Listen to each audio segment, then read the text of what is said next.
오늘 이 시대를 살아가는 수많은 사람들이 삶의 목적이 어디에 있는지 생각을 해보면 항상 자기중심적이고 자기를 위해서 살아가는 것을 우리가 알 수 있게 됩니다. 사람은 인생을 살아가면서 자기가 사랑하는 것을 위해서 인생을 사는 것을 볼 수가 있습니다. 성경에서는 사람들이 무엇을 사랑한다라고 말하는지 디모데후서에 이렇게 말씀을 기록하고 있습니다. 너는 이것을 알라. 말세에 고통하는 때가 이르러 사람들이 자기를 사랑하며 돈을 사랑하며 자랑하며 교만하며 비방하며 부모를 거역하며 감사하지 아니하며 거룩하지 아니하며 무정하며 원통함을 풀지 아니하며 모함하며 절제하지 못하며 사나우며 선한 것을 좋아하지 아니하며 배신하며 조급하며 자만하며 쾌락을 사랑하기를 하나님 사랑하는 것보다 더하며 경건의 모양은 있으나 경건의 능력은 부인하니 이 같은 자들에게서 내가 돌아서라. 이 마지막 때에 이런 현상이 나타난다고 말하면서 아주 여러 가지를 말하고 있습니다. 그러면서 사람들의 모습이 어떠할 것이다, 이런 것들을 이런 모습으로 나타난다 말하면서 자랑하고 교만하고 비방하고 부모를 거역하며 감사하지 아니하며 거룩하지 아니하며 그러면서 여러 가지를 말씀하는데 중요한 것은 이 말씀 속에서 디모데후서에서 사람들이 사랑하는 것이 이것들이다 라고 말하면서 세 가지를 말하고 있습니다. 이 사랑이라는 단어와 함께 나오고 있는 그 내용들을 살펴보면 이 세 가지가 아래와 같습니다. 첫 번째는 사람들은 자기를 사랑한다. 두 번째는 돈을 사랑한다. 그리고 세 번째는 쾌락을 사랑한다. 이렇게 말하고 있어요. 오늘 우리가 살아가는 이 세상을 바라보면은 하나님의 말씀이 오늘 이 시대에 얼마나 정확히 맞아떨어지는지 우리가 실감하게 됩니다. 사람들은 먼저 자기를 사랑한다. 이 책방에 가보면은 세상 일반 서적이 아니라 기독교 서적을 가봐도 오늘 이 시대에는 많은 책들이 self-help, 자기를 어떻게 도울 수 있는 그런 내용이 있고, 더 나아가서는 자기를 사랑하는 내용에 대해서 많이 책들이 나오는 것을 우리가 알 수가 있습니다. 영어에 이런 표현이 있어요. God helps those who help themselves. 하나님은 스스로 돕는 자를 돕는 하나님이다. 어때요? 들어보셨어요? 스스로 돕는 자를 돕는 하나님이다. 성경 어디에 나와 있지 이 말씀? 이게 성경 몇 절에 나왔다는 거 아시는 분은 대단하신 분이에요. 왜 그런가 하면 그 내용은 많은 기독교인들이 생각할 때 하나님은 스스로 돕는 자를 도우시는 하나님이다 했을 때 대단히 성경적인 것 같아요, 이게. 그래서 많은 기독교인들이 그 맥심을 읽으면서 이건 분명히 성경에서 나온 가르침이다라고 생각하는데 성경에는 그런 내용이 없어요. 하나님은 스스로 돕는 자를 도우시는 하나님이다. 그런 내용은 전혀 없기 때문에 도리어 성경에서 가르치고 있는 것은 무엇이죠? 하나님은 스스로 도울 수 없는 사람을 도우시는 하나님이라는 거예요. 우리 하나님은 스스로 모든 것을 다 할 수 있는 사람을 도우시는 하나님이 아니라 스스로 할 수 없는 부족함을 깨닫고 하나님 앞에 나오는 그 사람들을 도우시는 하나님이라고 성경은 말하고 있습니다. 자신을 먼저 사랑해야 된다고 말하죠. 오늘 이 시대에 많은 그 기독교 안에서 가르치는 목사님들이나 이런 많은 분들이 이런 내용을 얘기해요. 당신들은 먼저 자신을 사랑해야 된다고 말합니다. 자신을 먼저 사랑해야지만 다른 사람을 사랑할 수 있다라고 가르쳐요. 한번 또 질문합니다. 자신을 사랑하라는 말씀이 몇 장 몇 절에 있죠? 성경에 어디에 나와 있죠? 자신을 사랑해야 된다는 말씀이. 우리가 성경을 창세기에서 계시록까지 쭉 자세히 보면은 자신을 사랑하는 말은 없어요. 누구를 사랑하라고 말하고 있죠? 성경에는 하나님을 사랑하고 그 다음에 나를 사랑하는 것이 아니라 하나님을 사랑하고 우리의 이웃을 사랑하라고 말하고 있어요. 다시 말해서 하나님을 사랑하며 하나님을 사랑하는 하나님의 백성들이 우리의 이웃들을 사랑할 수 없는 사람들까지도, 원수까지도 사랑하고 우리를 핍박하는 자를 위해서 기도하며 그들까지도 사랑하라고 성경은 가르치고 있습니다. 그러니까 마지막 때에 사람들이 무엇을 사랑하느냐? 하나님을 사랑하는 것이 아니라 자신을 사랑한다는 거예요. 하나님을 위해서 사는 것이 아니라 자신을 위해서 살아간다라고 말합니다. 저는 오늘 이 시대에 변화의 모습들이 많이 나타나고 있는데, 그 중에 하나는 이 남자와 여자의 모습이 별로 차이가 없는 그런 변화되는 모습을 바라봅니다.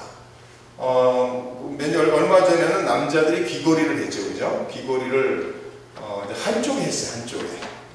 그래서 저희 아들 중에 하나가 자기도 귀걸이 하고 싶다고. 그래서 귀걸이 하려고 막 하는데 제가 안 된다. 제가 또 엄격해서 그런지 모르겠지만 귀걸이 그렇게 하고 싶대요. 그래도 요새는 좀 조용해졌는데, 지금 어떻죠? 남자들이 귀걸이 한쪽에만 합니까? 이제는 한쪽이 아니라 양쪽 다 해버리잖아요. 화장품이 여자들에게만 많이 팔리는 게 아니라 지금은 남자들이 문제예요. 저는 화장을 안 하니까 화장품이 어떤 게 좋은지 얼마인지 전혀 알 수가 없는데, 요새는 남자들이 이렇게 화장품을 많이 사고 많이 사용한대요. 더더욱이 한국의 소위 아이돌 그룹이라는 그 아이들은 전부 다 화장했더라고요. 그래서 화장하지 않고는 바깥에 나가지 않는다. 얼마나 웃을 편인지 모르겠어요. 그러면서 오늘 이 시대는 전부 다 자기를 살아가고 자기를 위해서 인생을 살아가는 그런 모습을 우리가 세상에서, 더 나아가서는 예수님 믿는 사람들 안에서도 그런 모습들을 발견하게 됩니다. 지난번에 어떤 프로를 보다 보니까 이런 질문을 던져요. 아주 예쁘장하게 생긴 여자분한테 이게 자연미인입니까? Is it natural beauty? 그러니까 자연미인, 이렇게 예뻐 보이니까 어떤 사람이 질문을 자연미인이니까 물어보니까 대답하는 게 뭐라 대답하는가? 그러면 나만 했어요? 이렇게 대답을 하더라고요. 나만 뜯어고쳤냐는 거죠. 다시 말해서 다른 사람들 다 뜯어고치는데 왜 나만 가지고 그러느냐 그러면서 뭐라고 하는가 하면은 목 밑으로는 자연미입니다. 이렇게 얘기하더라고요. 전혀. 그러면서 목 위로는 다 뜯어고쳤다는 얘기죠. 그래서 기본적으로 눈하고 코하고 턱을 깎고 이러면서 한두 가지가 아니죠. 근데 저는 지난번 놀랐던 것은 이 플라스틱 서저리가 여자들만 하는 게 아니더라고요. 저는요. 남자들도 무지하게 많이 한대요. 그러면서 또 젊은 아이가 나와서 이런 말을 해요. 제 얼굴에 들어간 돈이 6천만 원입니다. 그러더라고요. 아주 너무 자랑스럽게 당연한 것처럼 그렇게 말해요. 그러면서 내가 눈을 2번 뜯어고쳤고 어디를 이러면서 쭉 설명하는 걸 들으면서 끊임없이 자기를 위해서, 자기를 다른 사람들에게 인정받기 위해서, 보기 좋게 나타내기 위해서 끊임없이 노력하고 있는 이런 모습들을 바라보면서 세상 사람들은 자기를 사랑하라고 강요하지 않아도 자기를 최고 사랑하고 있다는 것을 우리가 알 수가 있습니다. 그리고 두 번째로 사람들이 사랑하는 건 무엇이라고요? 하나님을 사랑하는 것이 아니라 자기를 사랑하고, 두 번째로 하나님을 사랑하는 것이 아니라 뭘 사랑한다고요? 돈을 사랑한다라고 말하고 있습니다.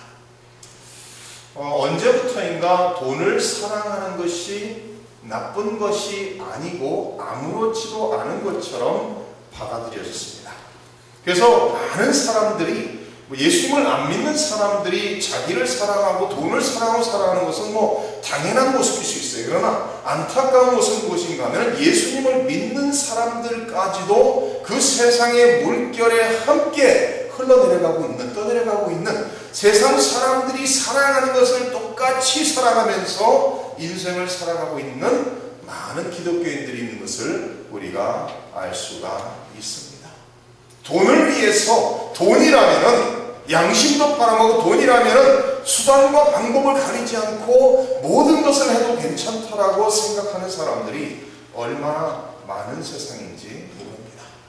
그래서 돈이 많으면 좋은 것이고 돈이 많지 않으면 나쁜 것이다 이러면서 많은 사람들이 삶의 목표가 돈을 위해서 살아가는 그런 사람들을 많이 볼 수가 있습니다.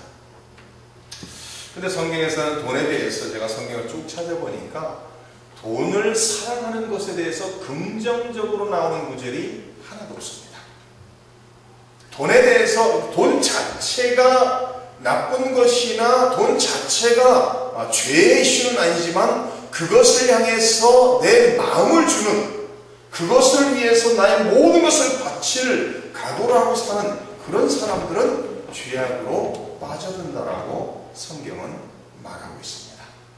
우리 성도님들이 잘 아시는 디모데전서에 이런 말씀이 나와 있죠. 부활이 하는 자들은 시험과 올무와 여러 가지 어리석고 해로운 욕심에 떨어지나니 곧 사랑으로 파멸과 멸망에 빠지게 하는 것이라. 그러면서 10절에 디모데전서 6장 10절에 이렇게 말합니다. 돈을 사랑함이 일만 악의 뿌리가 된다. 그러니까 돈 자체가 문제가 아니라 그 돈을 향해 내 마음을 놔주고 돈을 사랑하는 그 사랑하는 마음이, 사랑할 때, 돈을 사랑할 때 그것이 일만 악의 뿌리가 된다라고 성경은 가르치고 있습니다. 이것을 탐내는 자들은, 돈을 탐내는 자들은 미혹을 받아 믿음에서 떠나 많은 근심으로써 자기를 찔렀다라고 말합니다. 히브리서는 이렇게 말합니다. 돈을 사랑하지 말라. 돈을 사랑하지 말라는 거예요. 돈을 사랑하지 말고 있는 바를 족한 줄로 알라 이렇게 말하고 있습니다. 돈은 우리가 사랑해야 할 사랑의 대상이 아니라는 거예요. 돈을 사랑하지 말고 있는 바를 족한 줄로 알아. 우리가 이 세상에 올 때 빈손으로 왔고 이 세상을 떠날 때도 빈손으로 떠나게 될 것이라고 성경은 말합니다. 그러므로 이 세상을 살아가면서 돈이 있으면 우리에게 편리를, 편한 것을, 편리를 주고 우리가 원하는 것을 좀 더 소유할 수 있는 것, 있게 할 수 있는 그런 면은 있지만은, 그러나 돈이 우리 인생의 목표가 돼서는 안 되고 돈을 사랑해서는 안 된다라고 성경은 분명히 가르치고 있습니다. 돈을 사랑하지 말고 있는 바를 족한 줄로 알라. 이런 구절들을 들으면, 읽고 있게 되면 많이 있는 사람들은 문제가 안 돼요. 그렇죠? 근데 많이 있지 않고 근근히 먹고 살아가는 사람들은 이런 구절이 별로 안 좋아요. 이런 구절들을 읽거나 듣거나 하는 것이 내가 많이 생긴다면 들으면 좀 좋을 터인데 왜 하필이면 지금은 그런 생각을 하죠.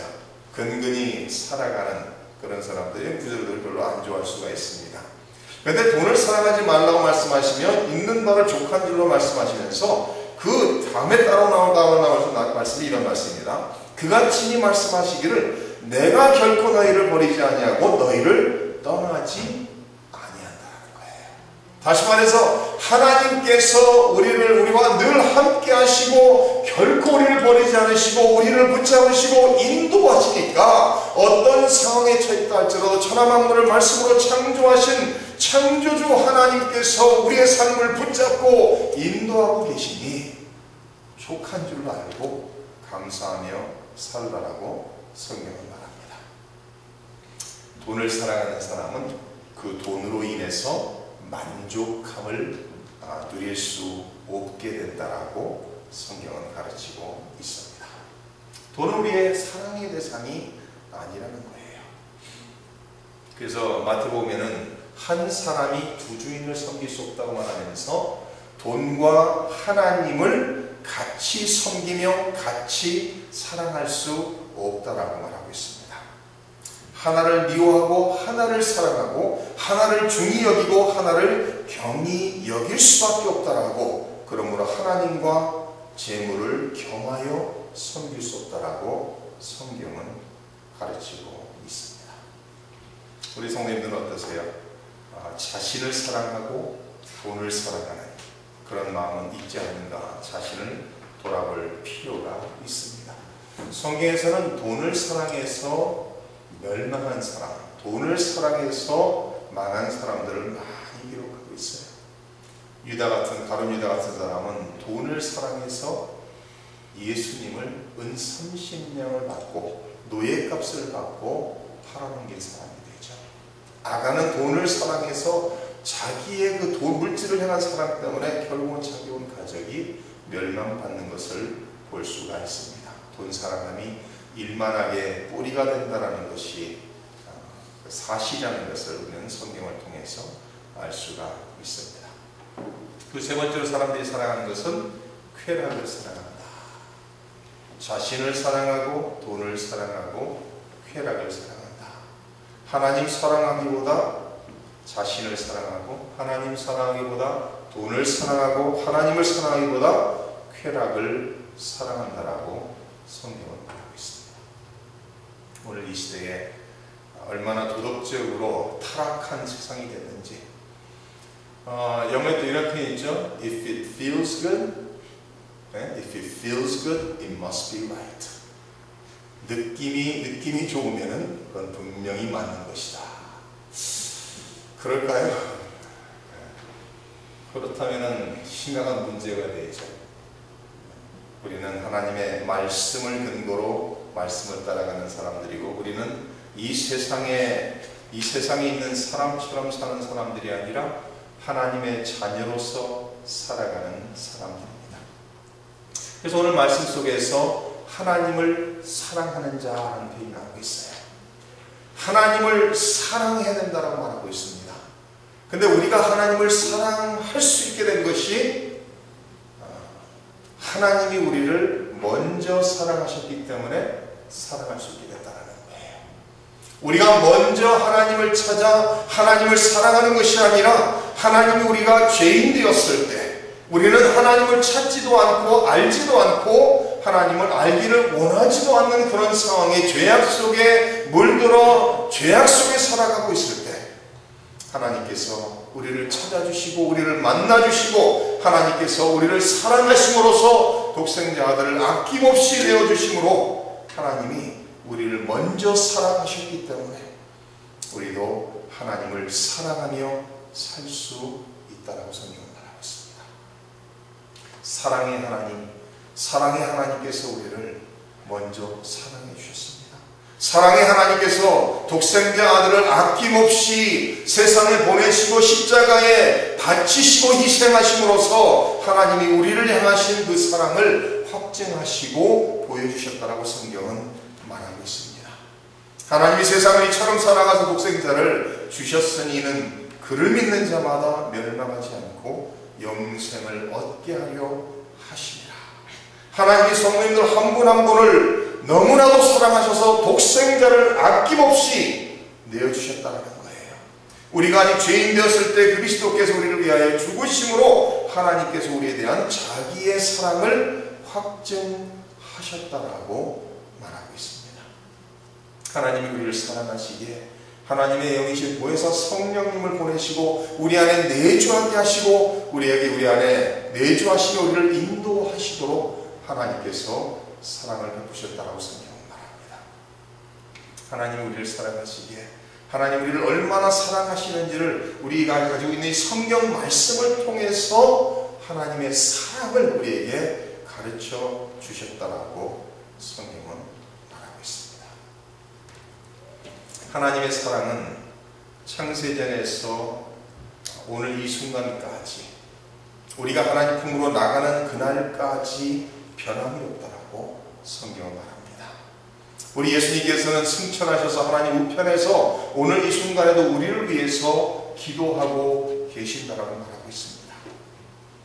오늘 말씀 속에 나타나고 있는 것은 하나님께서 하나님을 사랑하는 자, 하나님의 뜻대로 택함을 받은 자들에게는 하나님께서 모든 것을 합력하여 선을 이루신다라고 약속하고 있습니다. 다시 말해서 하나님께서 성도님들의 삶을 붙잡고 계시고 하나님께서 성도님들의 삶 속에 모든 것을 협력하여 아름답게 이루어 가신다라고 성경은 말하고 있습니다. 모든 것이 무엇이죠?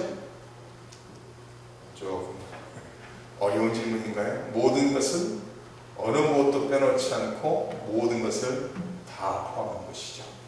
우리가 생각할 때는 예수를 믿으면은 많은 분들이 이제 잘못 생각하는 것 중에 하나가 예수님 믿으면은 모든 것이 내가 원하는 대로 돼야 된다고 생각을 해요.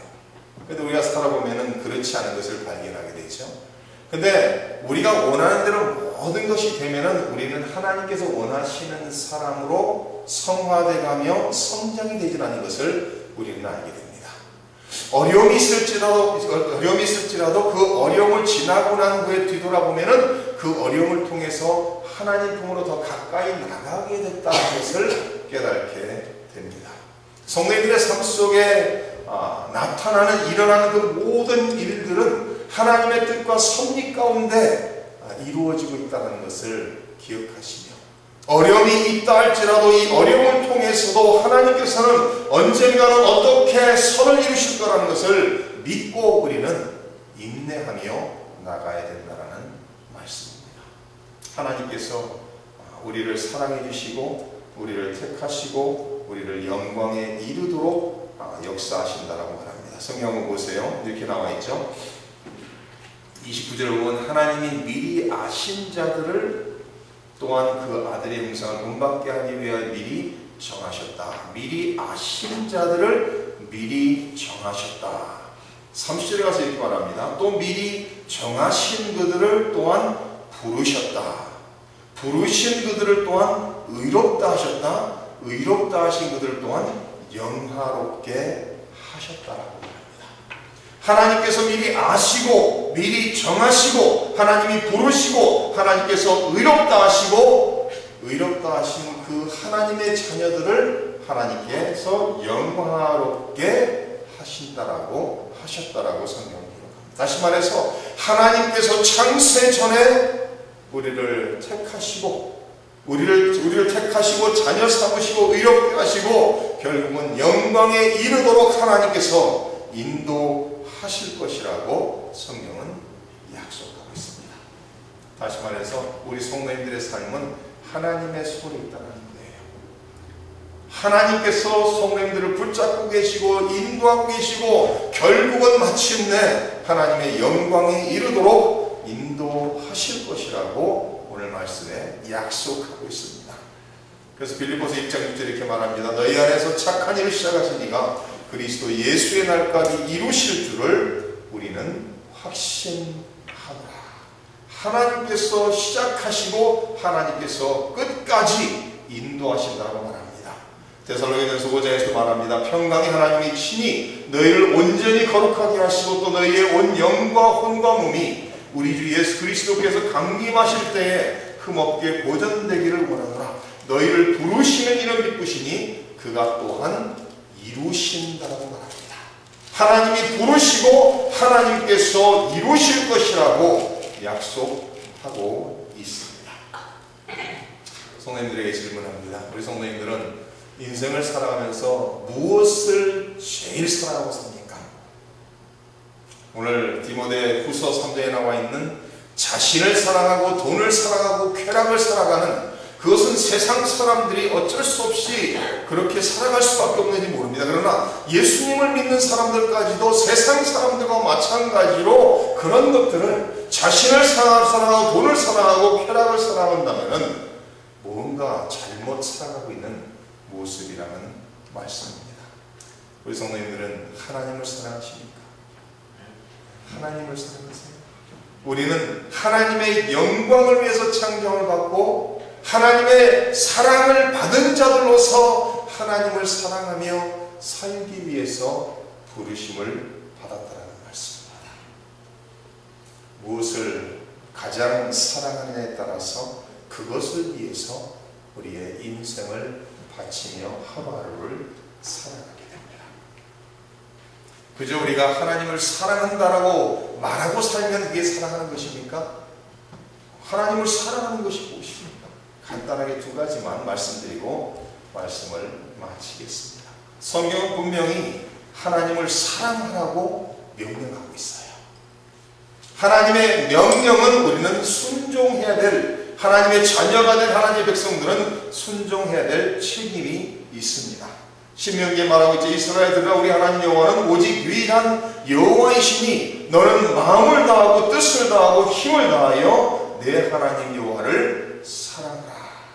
그 말씀을 예수님께서 인용하시면서 마태복음 22장에 말하고 있죠. 예수께서 이르시되 내 마음을 다하고 목숨을 다하고 뜻을 다하여 주 너의 하나님을 사랑하라 하셨으니 이것이 크고 첫째 되는 계명이다. 하나님이 주신 모든 명령에 가장 중요한 명령이 무엇이냐? 하나님 사랑하는 것이라는 거예요. 하나님을 사랑하되 우리의 마음과 뜻과 생명을 다해서 하나님을 사랑하라고 명령하고 있습니다. 하나님이 먼저 우리를 사랑하시고 하나님의 사랑으로 말미암아 독생자 아들을 아낌없이 내어주신 것처럼 우리도 그 사랑을 받은 하나님의 자녀들은 하나님을 사랑하며 살아야 된다라고 성경은 말합니다. 하나님을 사랑한다는 것이 무엇이죠? 조금 쉽게 이해하기 위해서 우리가 이 세상을 살아가면서 누구를 사랑하면 어떻죠? 누군가 남편이 아내를 사랑하든 아내가 남편을 사랑하든 부모가 자녀를 사랑하든 그 사랑하는 사람을 향해 우리의 마음이 어떻죠? 아주 단순하게 아주 심플하게 생각해서 사랑하는 사람은 같이 있고 싶은 거죠. 그죠? 그러니까 만약에 우리가 결혼한 분들이 나는 아내를 너무나도 사랑합니다. 죽도록 사랑합니다. 그러나 같이 있고 싶지는 않습니다. 좀 말이 안 맞죠. 그죠? 사랑하는데 멀리 떨어져 있고 싶다. 사랑하는데 같이 있는 건 못 찾는다. 그러면 그걸 과연 사랑한다고 할 수 있을까요? 그건 그저 말뿐이겠죠. 사랑하면 첫 번째로 있는 것은 사랑하는 사람과 함께 있고 싶은 것이죠. 그래서 사랑하는 사람과 함께 있으면 어떻죠? 그냥 좋은 거예요. 그냥 사랑하는 사람하고 같이 있으면 그냥 좋죠. 같은 공간에 같이 앉아만 있어도 그냥 좋은 거예요. 우리가 하나님을 사랑한다는 건 무엇이죠? 하나님과 함께 있기를 기뻐하는 그런 모습이 있죠. 성경에서 에녹은 하나님과 동행했다라고 말하고 있죠. 300년을 하나님과 동행했다. 얼마나 멋있는 표현인지 몰라요. 하나님을 사랑해서 날마다 하나님과 동행하며 하나님과 함께 지냈다라고 말합니다. 우리 성도님들이 하나님을 사랑하면요, 하나님과 함께 있고 싶은 거예요. 하나님을 만나는 것이 우리의 행복이요, 우리의 기쁨이요, 하나님과 함께 동행하는 것이 우리의 삶의 최고의 기쁨이 된다는 말씀입니다. 제가 다음 주면 저희가 21주년이에요. 결혼이 21주년이 되는데요. 눈 깜빡할 새 지났어요. 그 표현을 이해하시는지 모르겠는데, 제가 만약에 21주년이 됐는데 100년 산 것 같습니다. 그럼 어떻게 이해하셔야 되죠? 지긋했습니다. 이런 표현, 이건 조금 생각하시면 될 거예요. 근데 21년이 됐는데 눈 깜빡할 새 지났습니다. 이거 어떤 표현인지 알아서 들으세요. 조금 생각하시면 될 거예요. 사랑한다는 것은 좀 그런 면이 있죠. 사랑하는 사람과 함께 있는 그 자체가 행복이라는 거예요. 그리고 제가 21년이 지나면서 제 집사람을 바라보면은 서로 이렇게 별 말을 하지 않아도 좀 알아요. 그죠? 제 아내에 대한 자랑하면 뭐라죠? 팔불출이가 하나요? 근데 제가 참 감사한 것 중에 하나가 이런 게 있어요. 제가 운동을 좋아하는데 집사람 운동을 안 좋아해요. 그러니까 저는 운동을 보는 것도 좋아하고 하는 것도 좋아해요. 근데 저희 집사람은 보는 것도 싫어하고 하는 것도 싫어해요. 이게 뭐 저희 집만 그런지 모르겠는데, 그러니까 어떤 목사님이 이런 얘기 하더라고요. 아내를 정말 사랑하는 것을 어떻게 할 수 있느냐? 풋볼을 너무 좋아하는 사람이 슈퍼볼을 보고 있는데 4th 쿼터가 돼서 1분 남았는데 2점 차이다. 그래서 지금 1분에 필드골 킥하면 1점 차를 이길 수 있는 그 찰나가 됐는데 아내가 여보 밥솥 좀 눌러줘요. 그럴 때 벌떡 일어나서 눌러주면 무지하게 사랑하는 사람이다. 참 그럴싸한 편이죠. 그럴싸한 편이죠. 저희 집사람 운동하는 것이라고 보는 것이라는데, 제가 21년 살면서 제가 참 감사한 것은요, 제가 좋아하는 것을 좋아하려고 노력한다는 거예요. 같이 농구를 본다. 그러면 전 농구를 좋아하니까 열심히 보는데 집사람은 전혀 의미가 없죠. 룰도 모르고 전혀 의미가 없어요. 그런데도 옆에 앉아서 질문합니다. 저 사람 누구냐고. 저 팀은 어떤 팀이에요? 그러면서 지금은 꽤나 이름 있는 사람들 좀 알아요. 룰을 다 알지는 못해도 그래도 점수가 많이 난 팀이 이긴다 정도는 알아요. 그러면서 제가 좋아하는 것을 좋아하도록 노력해요. 그래서 저도 집사람이 좋아하는 것을 좋아하도록 노력을 하는데 잘 안 되는 것 중에 하나가 쇼핑입니다. 쇼핑. 저희 집사람이 운동은 싫어해도 쇼핑은 좋아해요. 쇼핑은 좋아하는데 그게 저희 집사람만이 아니라 대체 여자분들이 다 그럴 거예요. 거기 쇼핑을 가면은 한 가지만 사러 갔다가 꼭 나올 때 보면 내 보따리를 가지고 오는.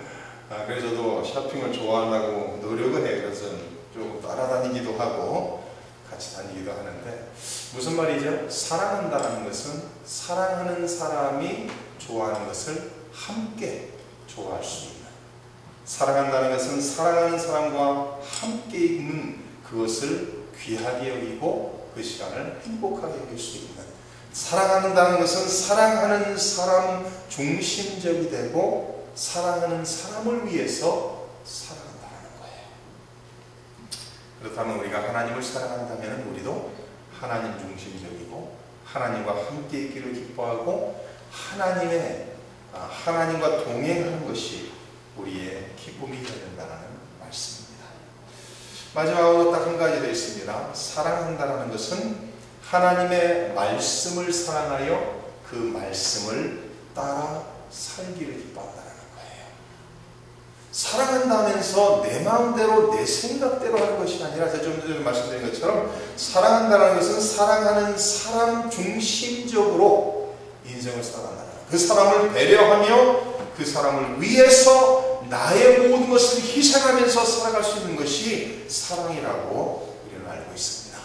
하나님을 사랑한다면 하나님의 말씀인 성경을 사랑하고 그 성경을 사랑하여 그 말씀을 우리의 마음에 새기면서 더 나아가서는 그 말씀을 따라 순종하며 살 수 있는, 그게 사랑의 모습이죠.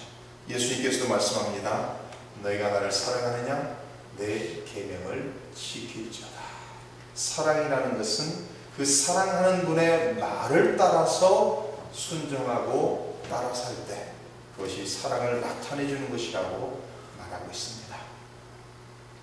하나님의 말씀을 순종하는 길이 어려운 건 아니에요. 많은 분들이 순종하고 싶지 않으니까 어렵다라고 말하지, 정말 하나님을 사랑하기에 하나님의 말씀을 순종하며 살기를 원한다면 하나님의 말씀을 가까이 하시고 하나님의 말씀이 우리의 심령에 우리의 마음에 풍성히 채워질 때 우리는 그 말씀을 따라 살 수 있는 그 말씀 안에서 능력이 있을 것입니다. 영어로도 이런 표현이 있죠. You are what you eat. 그죠? 당신은 먹는 대로, 먹는 것이다. 먹는 대로 되게 된다.